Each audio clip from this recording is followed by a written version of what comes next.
Well, hello. Welcome to and read another chapter. Um, I have a book wrap up for you for the month of June. There is going to be a book in here that I need to post that I decided to do its own video for, and I might have mentioned that last month. That book is Brave New World. Because boy, I had some thoughts on that one. Anyway, but let's talk about the books that I read this past month. I am going to leave out Kindle books because I'm not a Kindle reader. I try to be, but I'm not. However, with my work, it's not even a nurse, but I help take care of elderly in their home with housekeeping, with companionship, with needs, whatever it is. And sometimes they're resting, and that's kind of my time to be quiet and available to them. And I don't always bring a book. Sometimes the pages can be a little loud, even for some of them. And so I've been trying to do more Kindle books. And the reason I wanted to do that, this is kind of like an introduction to the other video, but the reason I wanted to do that is years ago I helped, I was a virtual assistant for a website that shared a lot of clean, Christian, free, or very cheap ebooks. And I accumulated a lot during that time. And what I'm doing is I'm going to the oldest part of my Kindle library, and I am deleting a lot of books that just don't interest me, or I'm reading them and realizing, yeah, this isn't for me, or whatever it is. I am trying to get those books out. But that is a specific project for a specific video, so it will affect the reviews of this, but my stats were pretty high this month. So I'll share the stats, but I'm not necessarily going to share all the reviews. So please stay tuned for that. I hope that was kind of a nice little dangling carrot for you to come back to this channel. I'll put the two Duggar books that I read maybe as a wrap up to May if I did not do it, but I read two of the Duggar books. I did Counting the Cost and Becoming Free Indeed, and I do have some thoughts on those. So I'm going to just set both of those aside because technically I finished Counting the Cost in June. So that would be the June reading wrap up, but I want to put those two together because they really do work with each other, and I'll put that as the wrap up for May. So the first one that I did in June was At Home in Mitford. This is just a really fun comfort read for me. I have only read, I think, up into book 5, A Common Life, and I was like, I want to read this again. Especially because, oh gosh, I think the last time I read this and I was pregnant. And anytime I'm pregnant, I don't remember things well at all. The pregnancy brain for me is absolutely 1000% true. I do not remember things well, and I remember things distortedly when I'm pregnant. So, books. I kept thinking, well, when does Emma and Father Tim get together? And it's not Emma. It's not Emma at all. And I don't know why, because I'm like, that's not Emma. That's the church secretary. That's not Emma. Where's Emma? Okay. Anyway, the first one, this series, even though it's like centered around Father Tim, was a Presbyterian? I can't remember. Is he Presbyterian or Episcopal?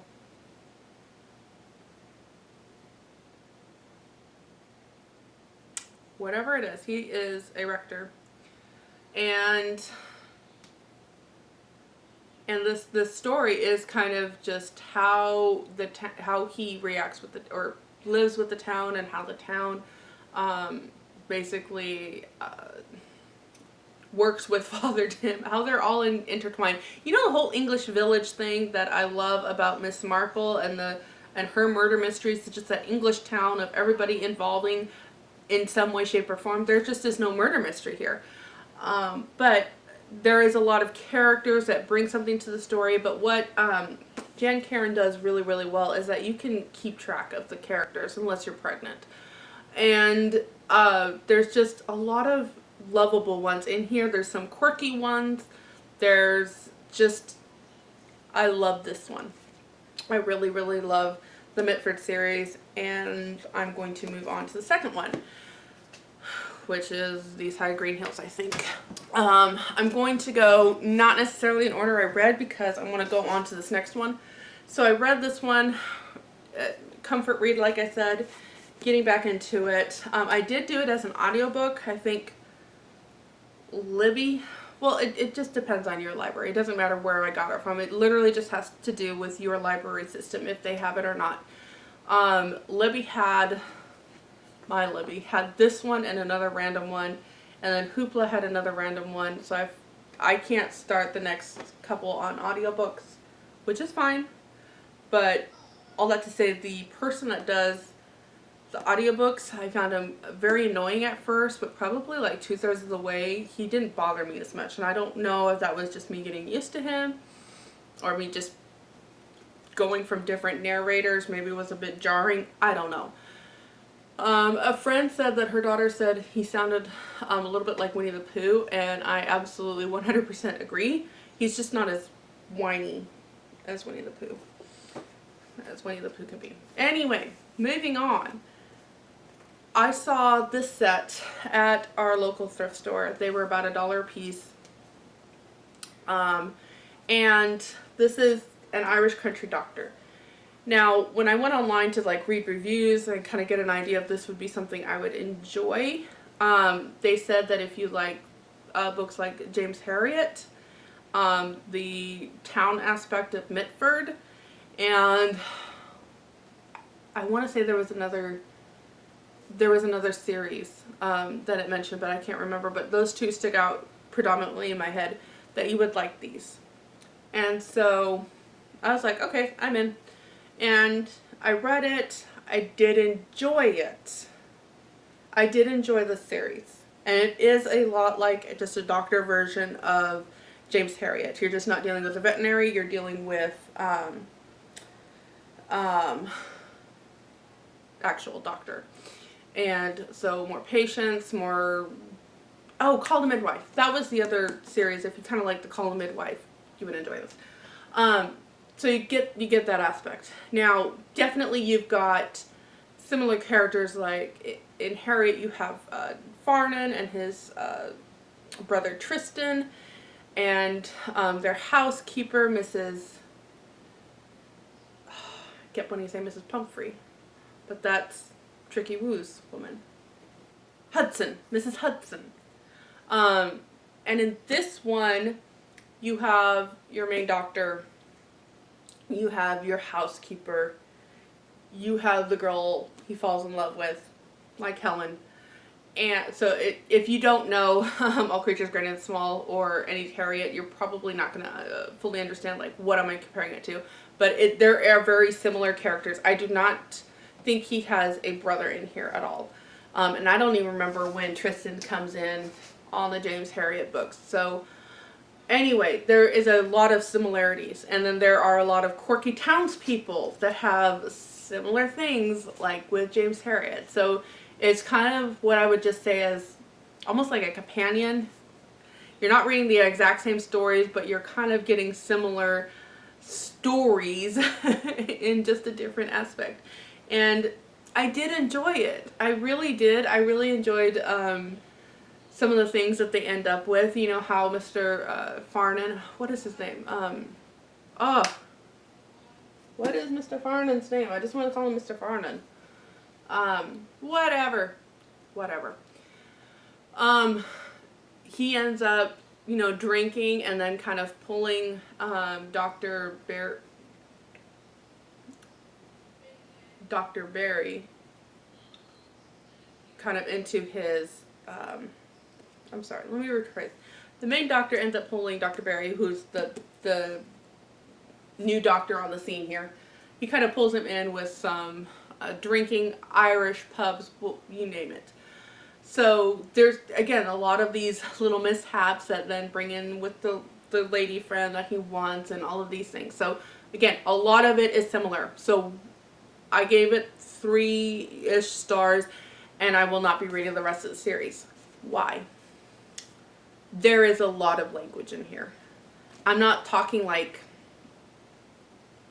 really foul language, and probably for the Irish it's very mild, but there is a lot of squirt matches going on, and they talk about that, and there's just a lot of language, and it's the mild kind, but I don't want to read it. I don't want to hear it. I have a client that I take care of that I get enough of it from there. And I'm really bummed because I would love to know kind of more of what goes on to it. But I felt like every page had a word. And again, it wasn't like a jolt, because if it was that, I wouldn't have even finished. It's just a lot of the crass, the lower on the totem pole language, but it's still language. And I was kind of bummed. I really wanted to like that one more. Talking about comfort books again. With work, I've had a dementia patient, and that's pretty much all I can say about this. But let me just say that mentally, I'm drained when I come home.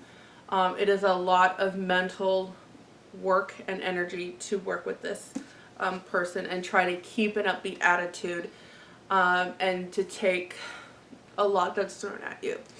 Not physically speaking, just a lot. And so a lot of this month was comfort reads, and probably my biggest comfort read, maybe I should say one of my biggest comfort reads, is Sophie's Heart by Lori Wick. This will always be probably one of my top 5 books ever. It is a Christian romance book, but it is 1000% more than that. Sophie is who I've always wanted to be as a person. And I say that about a lot of people, but if I had to just reduce it, a lot of them are meshed into Sophie, and even some of the other people that I want, it's kind of Sophie throughout different aspects of life. Sophie is from Czechoslovakia. She comes to America, and she is in Chicago, and she was in Czechoslovakia. She worked with the government in multiple languages, and English is not, her strong point, but you've got the Russia, you've got Czechoslovakian, you've got French, you've got all these other languages that she's very strong in. But when she comes over to America, you kind of start at the bottom, especially if you don't speak English, and she's kind of treated like an idiot. And so in Chicago, where she, comes to and is working as not even as a waitress, she's working as a busboy or bus girl. And she's just not treated well. She's treated as an immigrant. She's treated rough. She's trying to make things go of it. She's trying to be trusting in the Lord with all of it. And she's smart. She's very smart. She knows the laws. She knows how far they're allowed to go before she's like, you're crossing a law now. And she learns how to balance a Christian charity side with what is legally allowed and the way they can treat her. And that's kind of like your first introduction, and it really does set the stage for the rest of the story. Because in the midst of this, she ends up going to a Bible study where a woman is like, hey, my brother just lost his wife. They have 3 children. They really need somebody that can take care of the house, that can pick kids up from school. This is all falling on the oldest daughter's shoulders, and my brother works long hours. This is not working out. Would you be a live-in, not even nanny, but housekeeper kind of person, where you can do the meals, you can do other things, so that the daughter can just focus on growing up, doing school, enjoying the rest of her childhood. And it's an opportunity for Sophie to kind of get out of Chicago. And so she takes it. And this family is grieving. And obviously, we have a widow and we have Sophie, and there is going to be, this is where the romance comes in. But it's such a subtleness, because what it is that it really focuses more on this family growing through Sophie. And remember what I talked about earlier of she knows that balance between Christian charity and what is allowed to her as a person. She does not let those people cross. So she gets to a point where she's like, I know you're grieving, but this is not okay. And the humor in this book comes from the fact that she's not very strong in English. So sometimes when she gets angry, her English is more broken up, and there are things that happen. Obviously, as a romance novel, there are some scenes that I'm just like, whatever. Because I don't care about it. Yes, it is part of life. Romance is a part of life. But I like my romance. I don't necessarily want to read about anybody else's. And that's just me. So, anyway, I could probably talk about this forever. This is just always such a great comfort read. Again, because she just knows that balance of Christian charity and who she is and what is expected, or how she should be expected to be treated, for lack of a better word. I'm not saying that right, but whatever.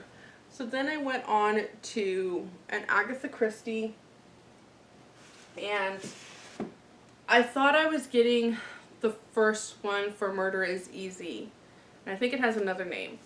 So that's part of a series, and I thought I was getting the first one of that series. Turns out I wasn't. This is the first in something other series. This is part of another series. I'll put the series down below what it is part of. Man in the Brown Suit is about a female. You kind of get a little prologue at the beginning, but essentially it is about a woman whose father was a well-known but not, or maybe I should say respected but not well-known, I don't know. He worked in the, what is it called? Archaeology, where he studied like human skulls and the history in that. Archaeologist, but I think it was, he was specifically focused on human history and skulls and things like that, not so much on the culture. But anyway, and he died and kind of leaves her practically penniless, because he was more about living like he was somebody than what they could afford. And so once he dies, she kind of wants to see the world. And so she is kind of manipulative in getting where she wants to go. But in all of that, she sees on the tracks, on the train tracks, well, on the train at the train station. I'm not doing this very well. At the train station, she's watching a man. He turns, sees something that basically appalls him, falls down, ends up on the tracks, and ends up dead. But something falls out of his pocket, and this doctor comes in to, pronounce him dead, but she's like, I know where anatomy is, he's not going in the right place. Well, turns out this man in the brown suit took something from the pockets and left, and there's a scrap of paper with an address on it. And it turns out that another person dies at that address. So it's kind of like, who did it? And she kind of just gets pulled into it. She is not very smart in some of the decisions she makes, and it's kind of like aggravating at times. But it was a fun whodunit. I don't really know if it was that much of a whodunit, to be honest. But it was fun. There's plenty of clues. There's plenty of red herrings. And it's kind of the things that make me enjoy Agatha Christie. Are kind of like Murder is Announced, where kind of like in Murder is Announced, where you don't necessarily have like a great detective like Poirot or Miss Marple. You kind of have these amateur people that kind of make the brilliancy of the story. And so they may not be on their game, and you're just like, why would you do this? This is stupid. But that's kind of like the point of these books. If I was to jump into a murder mystery, I would make stupid amateur decisions. Why do we expect these people in the stories to do anything else other than that? And so I think that's why I you know, at first you're just kind of frustrated, and then you're like, actually, that's really brilliant. So another Agatha Christie that I like, that's, you know, 5 stars. Okay, the next book I read was a Gene Stratton Porter, and that is another, it's not even series.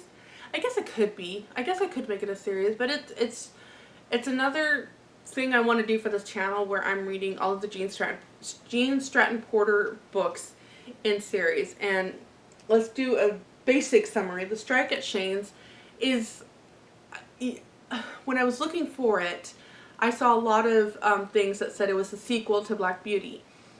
And maybe there is a sequel to Black Beauty that has a similar name. I don't know, but it reads like a sequel to Black Beauty.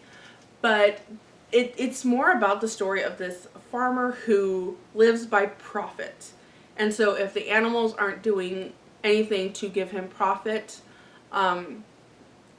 he's in an uproar, and he treats them terribly because they are things, they are tools. And the townspeople are trying to teach that, hey, if you take care of your tools, if you take care of your animals, if you take care of things, they will in turn take care of you and bring you this profit that you're looking for. But he's just an angry fellow, and he's turning his son into just like him, whereas you have the complete opposites, the wife and the daughter, who are, again, just complete opposite of, like, we need to take care of God's creation. This, you know, we all have to work together in this. We live in this world together. We have to work together. And that's basically what the story is about. And I just give it 3 stars. It is read more like a child's story. And that's all I'll say about that until I can get my review up. All right. This month was kind of a Susan Meisner month for me. I have some of her books that I really want to get to. I thought they were right here. I have some of her books that I own. Some that I really, really love, just don't own yet. I just filmed a video on things I really hate that publishers do, and I was like, I don't have a book handy. Actually, I did. It was just under something.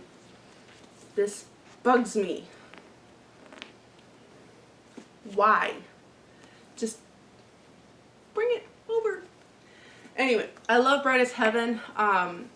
This is about the pandemic, the Spanish flu pandemic. Was it? We have the Spanish flu.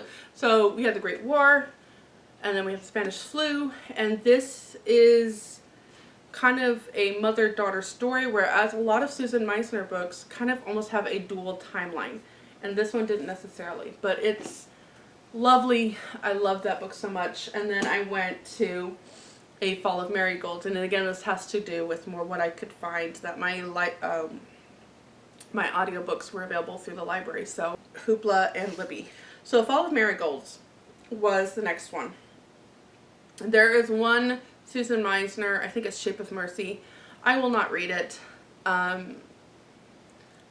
Beautiful Minutia did a review on it, and I think the spoiler's in there, and that spoiler would actually be something that would really, really bug me, and I'm not going to read that one, but I do want to read her other ones, and A Fall of Marigolds was really good. I think I gave it 4 stars. I did.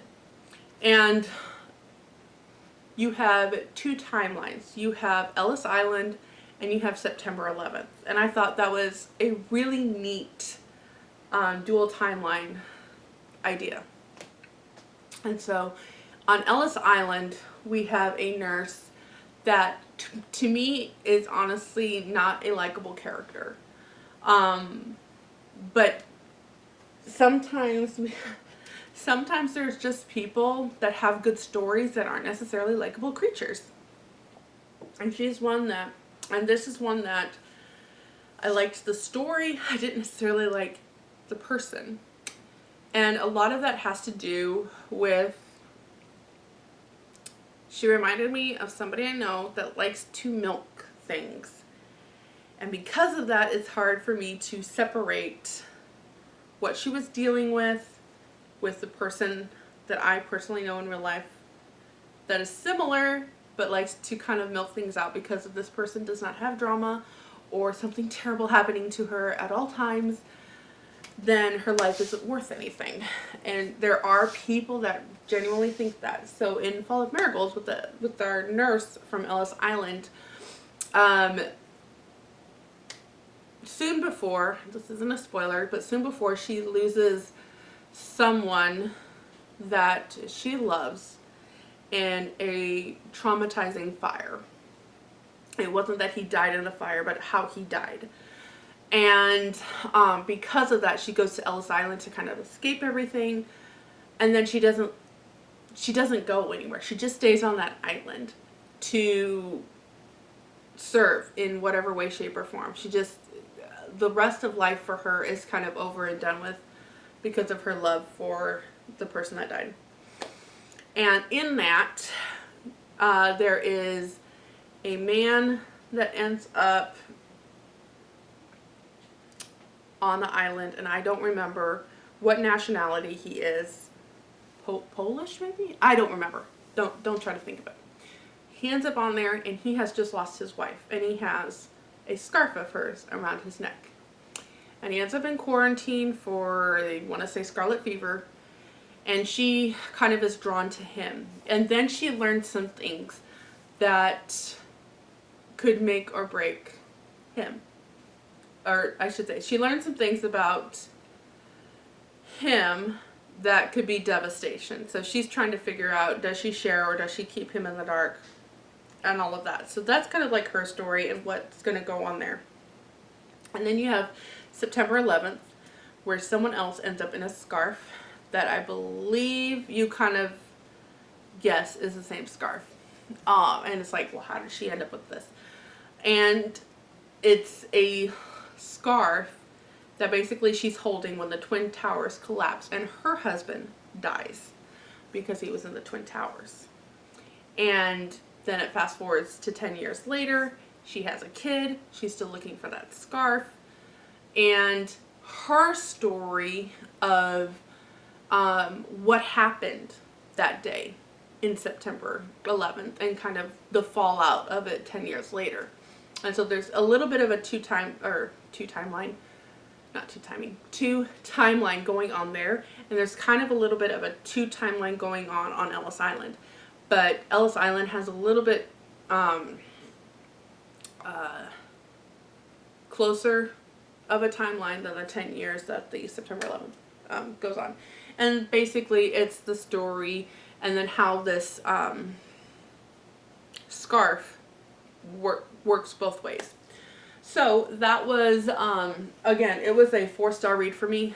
I think the reason that I dropped a star from it is that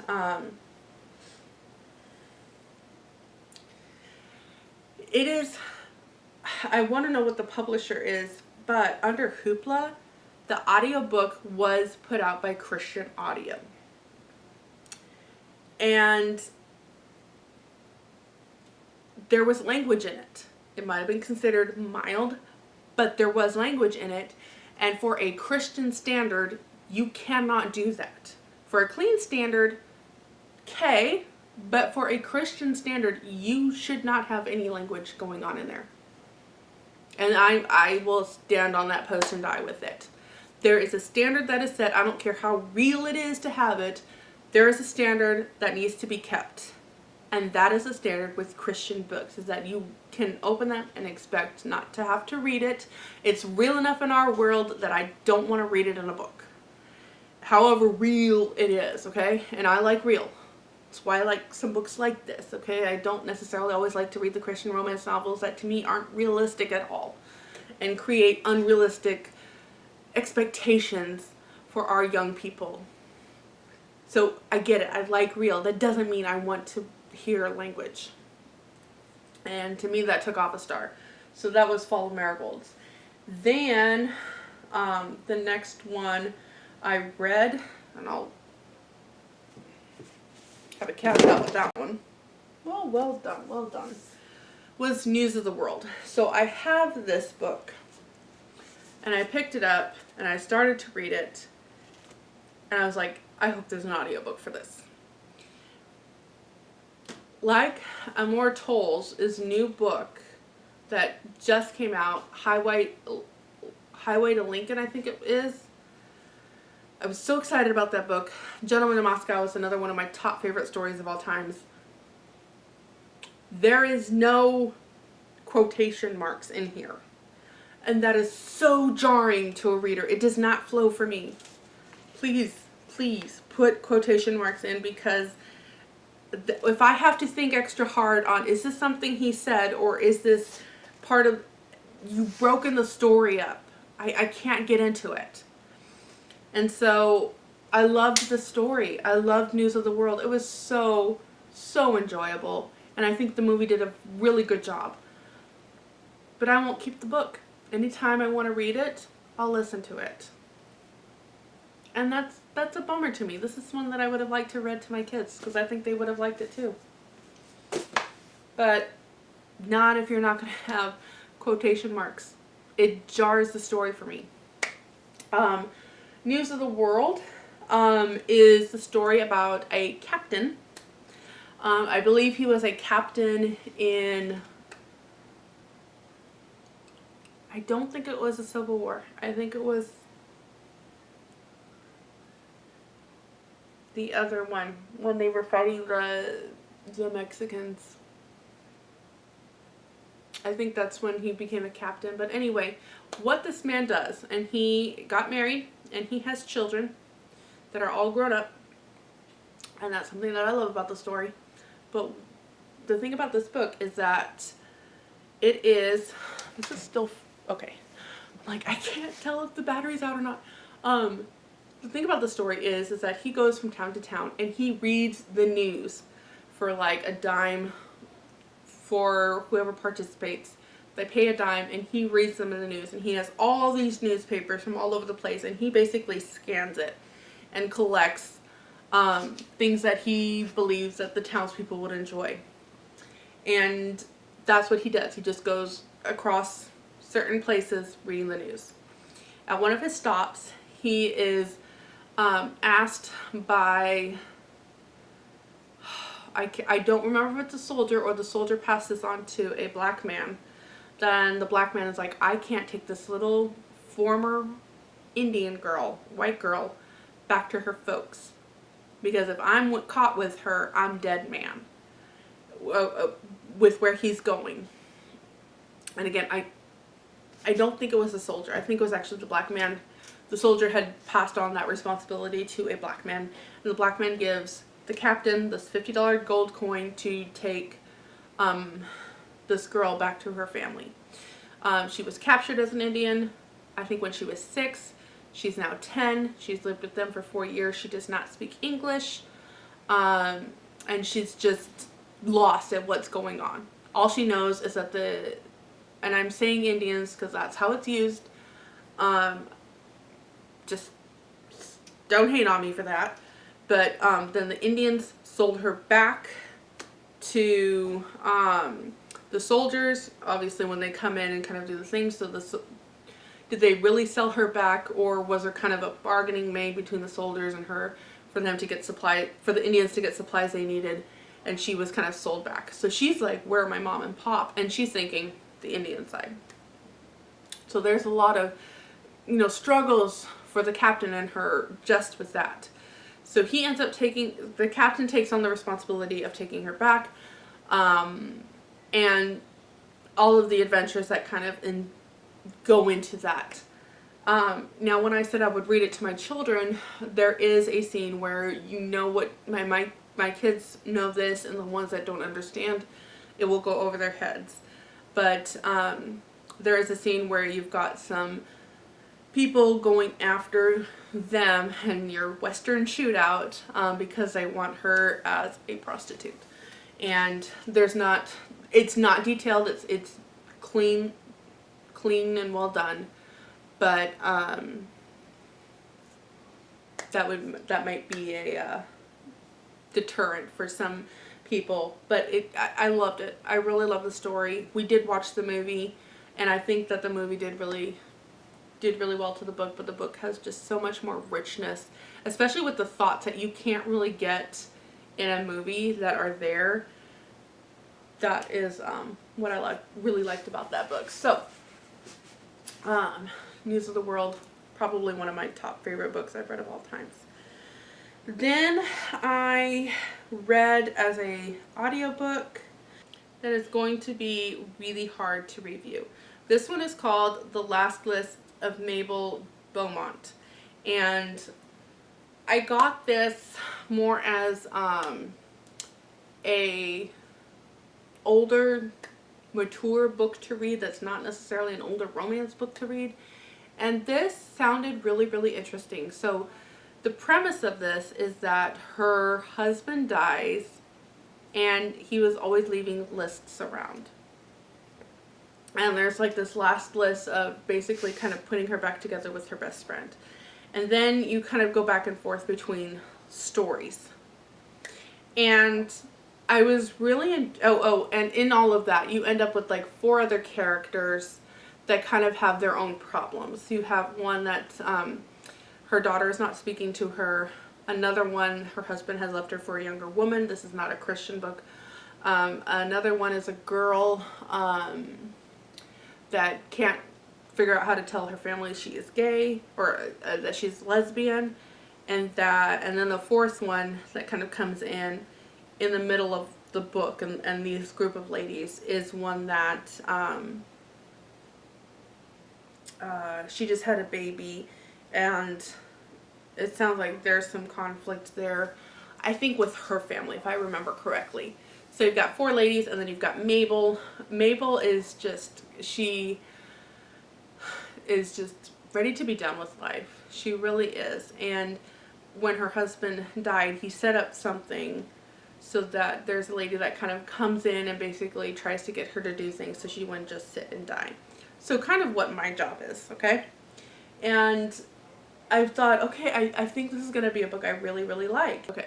And then in the story, basically with that list, he would always leave little lists for her, but it was, find her best friend. And so these 4 ladies kind of start doing what they can to help her find her former best friend.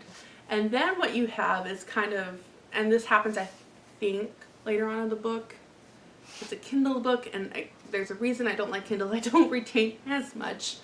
But what I think happens like later on in the book is you start having flashbacks of what happened. And about halfway through the book, I'm really enjoying this, and then it clicks, something clicked, and I'm like, I think this is going to go a way I'm not going to enjoy. And I kept reading, and in about 3/4 of the way, I was like, yeah, this is going to go that way. And it's not,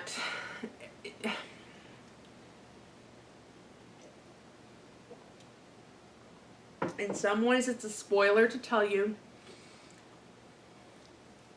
but I don't think it should be. I think it should have been put on the back in some way. I don't think this really needed to be a spoiler type thing. So if you have any desire to read this book and don't want the spoiler, I'll put a timestamp where to go to. And I'm not here to be offensive, but as it turns out, she basically had a relationship with this friend, with her girlfriend, with her best friend. Here is my biggest problem with the story. Because it's such a kind of quiet thing throughout this whole book, that it's kind of like this big shock and surprise at the end. But is it really? So here's my thing. Throughout this whole book, you get this idea that she was never really in love with her husband. And she couldn't figure out why. Like, is it me? Is it because I just don't have, I can't give you what you want, and he basically has affairs because he's just wanting her to love him, and she's just like, I want nothing to do with you, but I'll marry you. And then at the end, she has this revelation of like, oh yeah, I kissed her. This is why I could never have the relationship with my husband, because I kissed her. I was in love with her. And that's actually my whole problem with this book.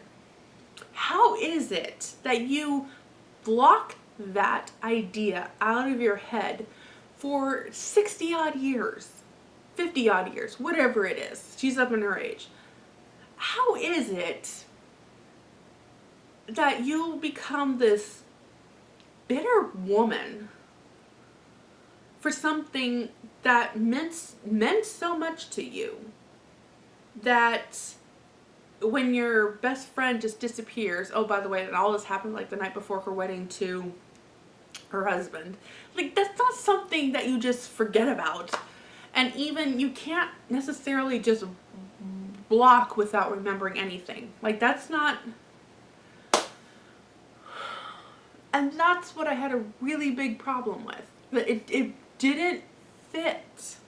It didn't fit. Now, if it was her not wanting to share with the other ladies and kind of keeping that quiet of why she wants to find this friend, that's a whole different aspect to the story. But in the story, she kind of has this revelation of like, oh yeah, that's like, it doesn't fit. It was such a huge plot hole that doesn't work. And that was my biggest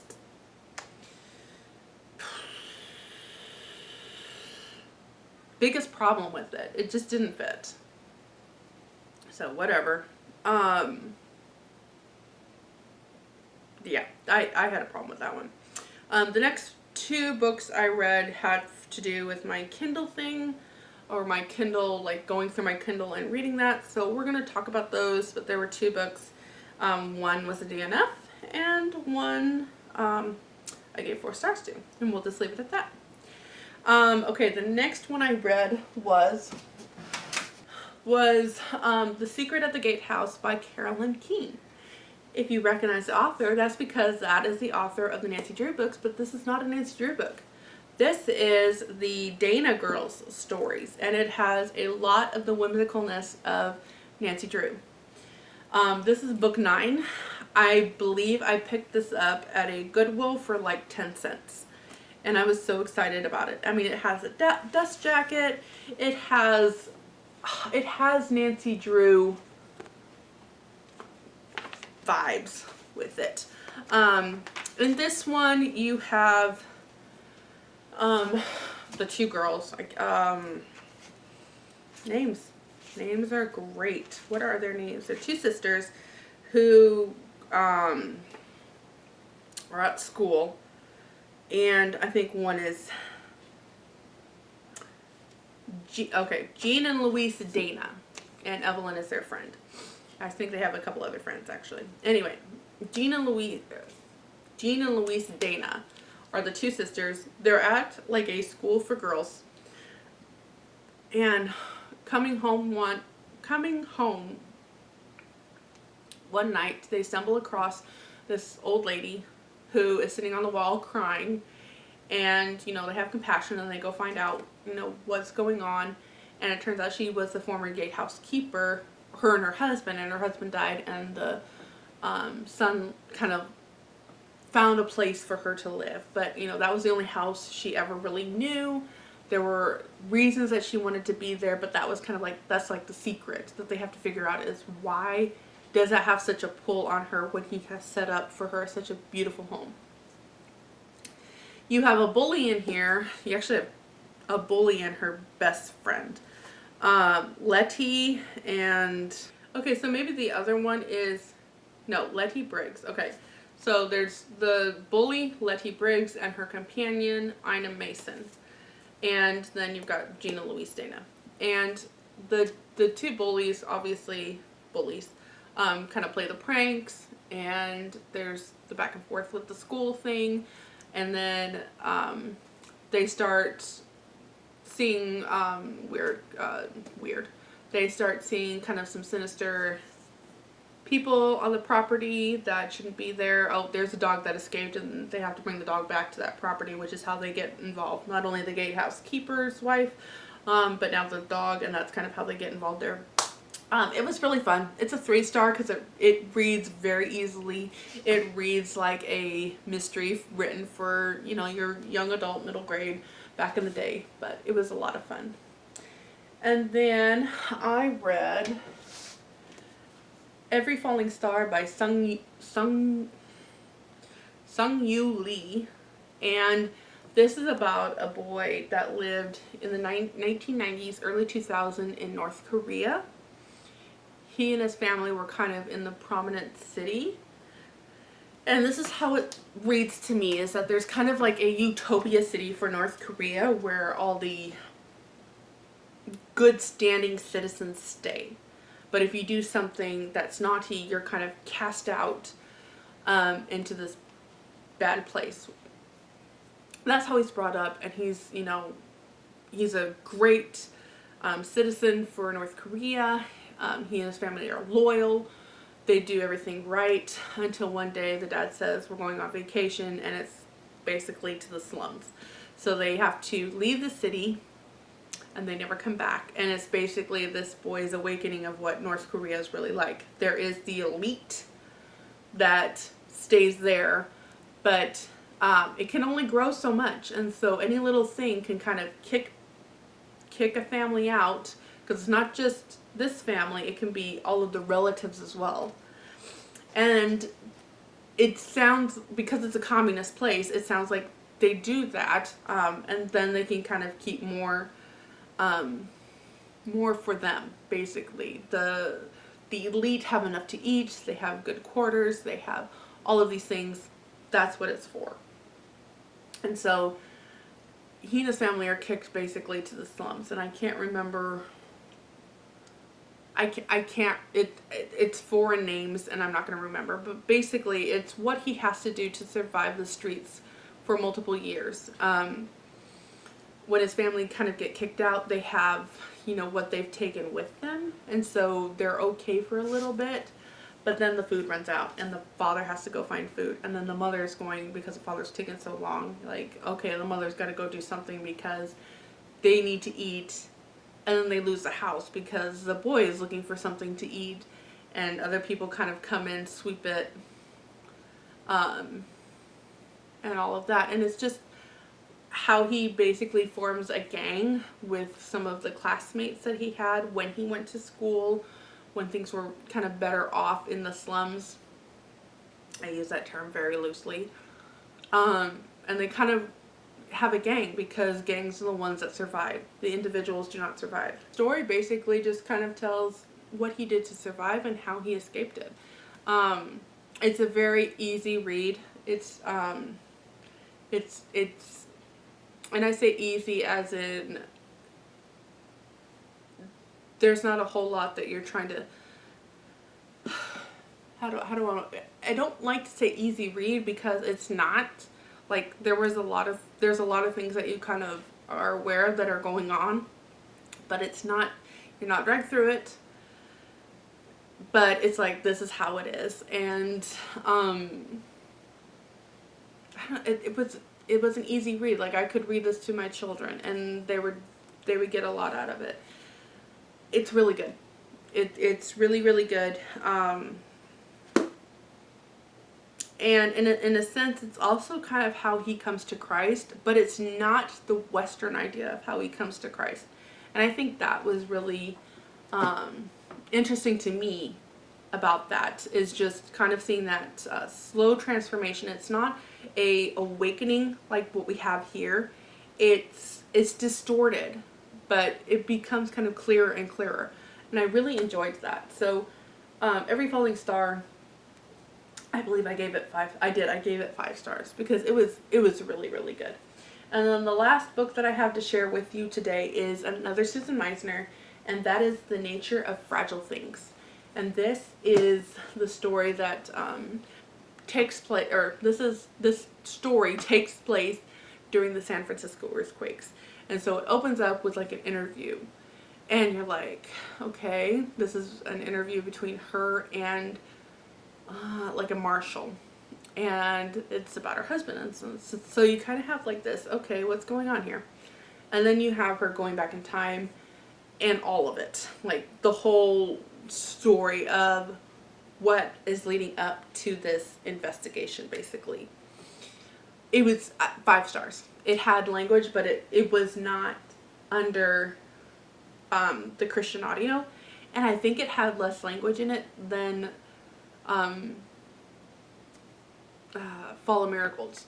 But I don't know, because I was really intrigued. That story was phenomenal. I fell in love with our main character and just the story that she has. There was some twist. Alright, so all of my footage didn't get filmed. So we're going to step in and try to pick up where I was. But Nature of Fragile Things was really well done. There was, like I was saying, there was some twists, there were some turns. I really liked the development of our characters even. Yeah, there's not a whole lot you can really talk about with this book just because of how it's laid out. Anyway, 5 stars. Really enjoyed it. It was the kind of Susan Meisner that made me say, yes, this is the Susan Meisner that I have come to really enjoy her books with. And with that, that is a wrap up of the books that I have read in June. Thank you so much for watching this very long video. I have tried to edit it down as much as I can because there was a lot of rambling. But yeah. Anyway, I'll catch you on the next one, and until that happens, have another cup of coffee and read another chapter.